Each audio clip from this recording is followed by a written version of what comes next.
watching Investors Guide on ET Now. Thanks for staying with us. Dhirendra is still with us in our Delhi studio. And we're going to talk about the Reliance Regular Savings Equity Fund. This is a fund that pops up on our list very often. And before I go across to Dhirendra and ask him if this is a fund that will guide us through the market volatility we're seeing right now, Avan is here to give us a quick introduction. Avan. Our big fund in focus is the Reliance Regular Savings Equity Fund, a fund that attempts to capitalize on valuation differentials between mid and large cap stocks. The portfolio is well balanced between large and mid caps, and going by the current year-to-date returns, large cap bets have certainly worked out well. The fund has rewarded its investors with an annualized return of 17% since its inception in May 2005. The fund manager prefers to churn its portfolio in a choppy market instead of a trend market. The top three sectors of the fund are financials, healthcare and technology. Let's see if the numbers reveal the fund's performance over the years. So if you invested 1,000 rupees in this fund, you would have 2,649 rupees today. Now, is this fund worth a pick? Would it help aggregate your investments? Our experts are here to help make your decision easy. Thanks, Avan. Well, this Reliance Regular Savings Equity had an impressive 2008. It didn't fall as much as the rest of its category. Would you say this is a fund that really can contain the downturn far better than the rest of them? Yes, the flexibility in the fund, being a multi-cap fund, which can tilt towards large cap or other capitalization segment of the market. It has done an exceedingly good job. Past 6 years, it has been among the leaders in the category, and done an excellent job. And 2008 was particularly impressive. Of course, the recent times it looks a little disappointing, but I would still give it a benefit of doubt. On a relative scale, it has slipped a little bit, so keep an eye. But it's what we have seen in the past 6 years. I think it has made a strong case for itself. Well, the other thing that worries me about this fund is that it's had a lot of fund manager changes, and it's had a good run since the last change. So how dependent is this fund on its fund manager? If I'm an investor, should I keep an eye on whether the fund manager is changing of this fund and keep a track on how the returns change as well? Fund managers are important. His preferences and his ability, his brilliance can get reflected in the fund, and I think it's crucial. But I think there are a lot of other factors which are de-risking fund companies from frequent fund managers change, because that's the way of life. Managers change, and they change quite often as well. And many a times a fund manager change could be a good thing for a fund. So it can work either way. But that apart, I think the framework of the fund, or the operating outline, what the fund will do and what it will not do, also comes in very is handy. That apart, I think every AMC reflects some style, and that I think also has a reasonable say. So I would say that here is a fund company where we see a lot of commonality across fund in various categories. Their preferences show. And that reflects in the quality of or stability of returns from the fund. So I would say that none of the Reliance funds are extremely dependent on a fund manager, so to say. I don't buy a Reliance fund because I have I don't tie a Reliance fund's performance to a fund manager as yet.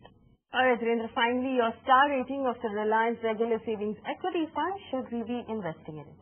One should be investing in it, and I would have been inclined to give it a 5-star, except that the way the fund is behaving over the past 3-4 months, or maybe about in 2011.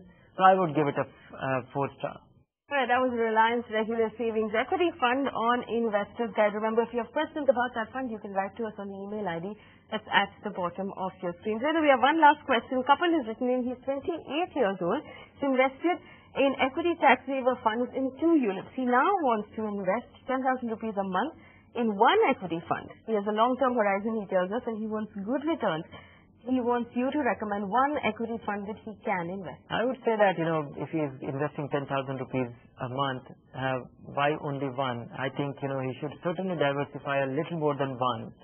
And I would say, something like HDFC equity or a UTI equity or a DFC BlackRock equity, a mainstream fund, a fund which can go in various parts of the market and has a credible history of 5 years and more, should be the way to go. So I think at least have two. so that you're not over dependent on one fund manager. Alright, there you have it. 4 choices that you can use for funds that you want to invest in. Remember, the Rangers are telling you to split up between 2 funds. That way you diversify your risk and you're not putting all your eggs in one basket. Before we wrap up this segment, we have been receiving a lot of emails from you, especially after the episode we did on debt about the rising EMIs and about the rising interest rates on your home loans. So we decided to go out into the market and look at the refinancing options available to find out whether it makes sense for you to consider refinancing your home loan to bring down the EMI. Take a look.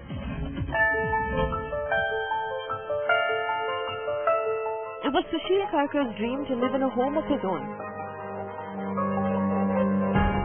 Until 2008, when he bought a flat in Mumbai using a home loan from IDBI Home Finance.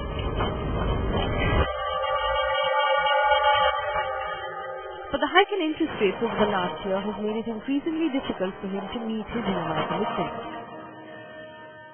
If you took a loan 2 or 3 years ago, you probably would understand what Sushil is going through.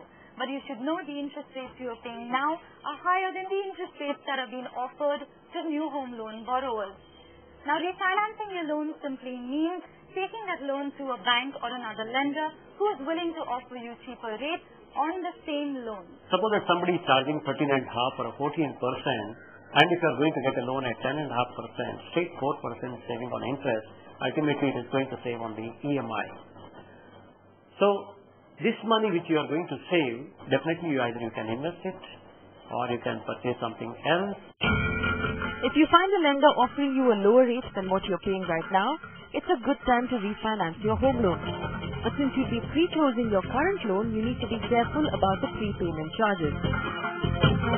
Very often banks charge 2% as a pre-closure fee on the old loan.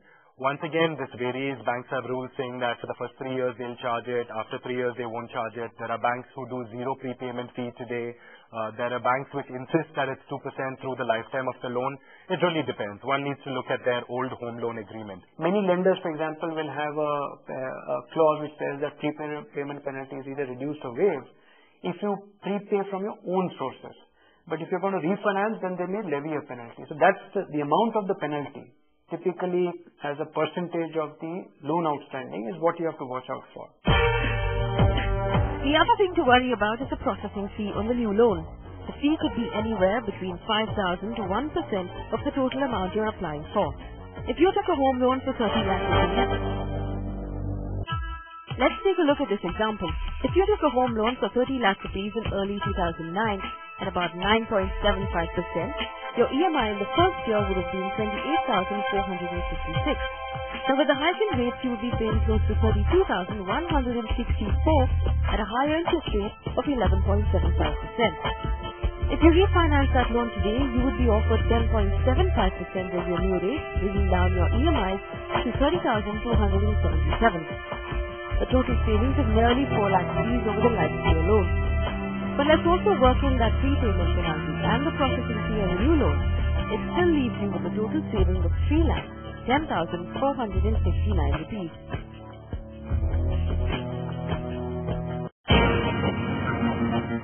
Now several banks are pushing their home loan refinance products with special offers. Axis Bank and SBI Bank have no prepayment charge on their new loans. ICICI Bank has an offer of a lower rate of 10.5% flat over the first year, while HDFC Bank is offering a floating rate of 10.75%. Alright, so that's a wrap on this segment. Virendra, thank you so much for joining us on the show and answering all of our questions. We look forward to sitting down with you again next week. Remember, if you have questions for Virendra, you can write to us on the email ID at the bottom of your screen. On the other side of this break, Vishal from Standard Chartered is going to be answering more of your questions on your investments. Don't go anywhere.